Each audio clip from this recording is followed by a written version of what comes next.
The Bible is full of powerful stories that teach us valuable lessons for our lives today. One story we can learn from is that of David and Goliath. David was a young shepherd boy who trusted in God's strength more than his own. While everyone saw an impossible battle, David saw an opportunity for God to show his power. This reminds us that no matter how big our problems seem, when we put our faith in God, He gives us the courage and wisdom to overcome every challenge. Another great lesson comes from Joseph, who was betrayed by his brothers and went through years of hardship. Yet, he remained faithful to God, and in the end, God turned his pain into a great purpose, raising him to a position where he could save many lives. Joseph teaches us that even when life seems unfair, God is still in control, and He is preparing something greater for our future. We also learn from Job, a man who lost everything but never gave up on his faith. His story reminds us that our faith should not depend on what we have, but on who God is.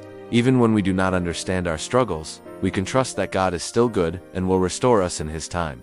Then there is Noah, who obeyed God's instructions to build the ark, even when people laughed at him. His obedience saved his family and preserved life on earth. Noah teaches us the importance of trusting God's voice, even when others don't believe in us. Lastly, the story of Esther shows the power of courage and divine purpose. She risked her life to save her people, proving that God can use anyone, no matter their background, to bring about great change. All these stories remind us that the same God who worked in the lives of David, Joseph, Job, Noah, and Esther is the same God working in our lives today. When we trust Him, obey His word, and remain faithful through every season, He will turn our trials into testimonies. These stories are not just history, they are living lessons showing us that with God, every challenge becomes a chance for victory, and every life can be used for His glory.